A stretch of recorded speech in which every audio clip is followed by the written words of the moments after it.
¿Sabes cuál es el instrumento que protege tus derechos humanos ante cualquier acto u omisión o resolución de cualquier autoridad sin límite jerárquico?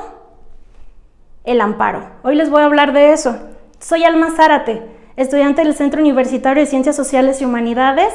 Esta es la materia de práctica procesal de amparo que imparte la maestra Rosalba Villaseca Trejo y comenzamos.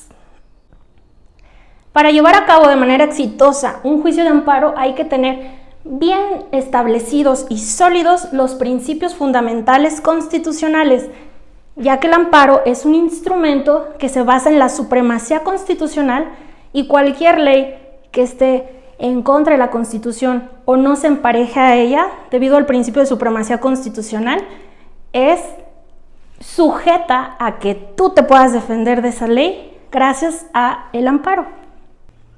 Existen dos tipos de juicio de amparo.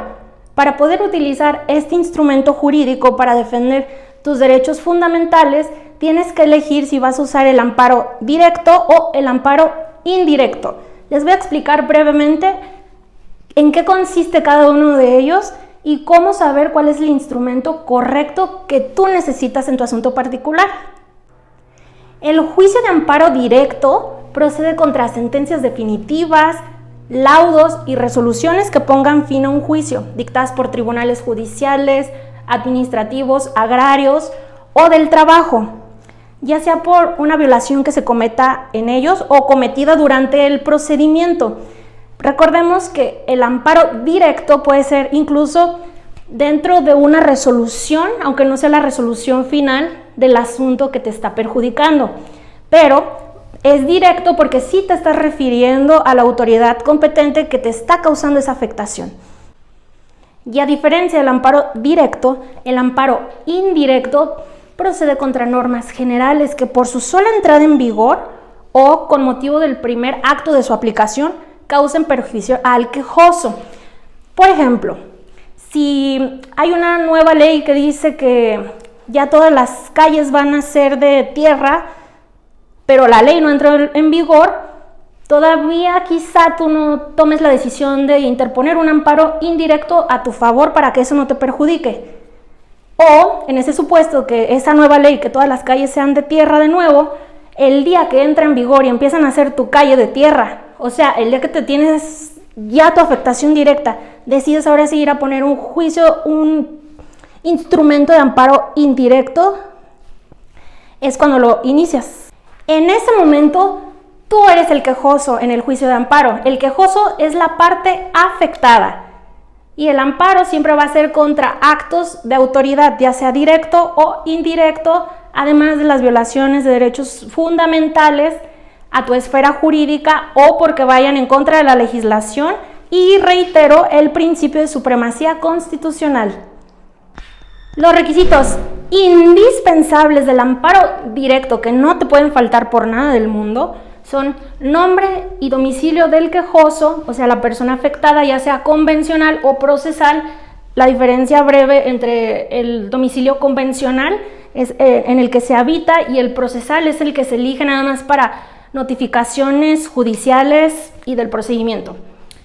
Nombre y domicilio del tercero interesado si es que existe y si no lo existe, poner bajo protesta decir verdad que se desconoce, el acto reclamado, obviamente porque por eso te estás quejando, quiénes son las autoridades responsables o qué institución, qué artículos contienen los derechos humanos violados o cuáles artículos de la Constitución son o de la legislación internacional. En su caso, precisar las violaciones competentes por cada autoridad y poner los conceptos de violación, además de una narrativa de hechos bajo protesta de decir verdad y señalar, porque es el amparo directo, por cuál acto de autoridad o por qué resolución te estás quejando. Además de ser necesario, porque no se hace en automático, pedir la suspensión del acto reclamado si te sigue afectando. O sea, lo que les decía, si apenas están destruyendo tu calle para hacerla de tierra, pides en tu amparo que ya no lo hagan, pero bueno, en este caso no aplicaría porque eso era el ejemplo del amparo indirecto, pero lo hago para no atiborrarlos de ejemplos. Y los requisitos indispensables del amparo indirecto, que son similares mas no idénticos, son también nombre y domicilio del quejoso, ya sea convencional o procesal, nombre y domicilio del tercero interesado, si es que se conoce, y si no, decir que no se conoce bajo protesta, decir verdad. Determinar las autoridades responsables. Aquí es una determinación a criterio del abogado que esté haciendo este amparo, por eso debemos estar muy preparados, porque a diferencia del amparo directo, allá no se tiene que determinar bajo deducción jurídica o análisis. Es un hecho y estás refutando una resolución judicial o administrativa o laboral, como lo hemos dicho. Y aquí en el amparo indirecto tú tienes que determinar cuál es la autoridad competente, la autoridad responsable. La palabra clave es que en el indirecto tú lo determinas y en el directo solamente lo respondes y lo refutas. Los antecedentes del acto reclamado bajo protesta de decir verdad con tu narración de por qué te concierne, por qué te afecta, etc.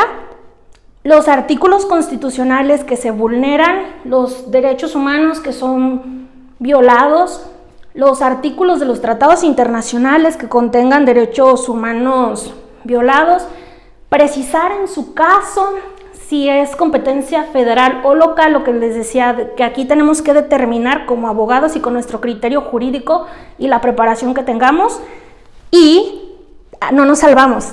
También tenemos que pedir la suspensión del acto reclamado para que no nos siga afectando, ya que no es automática.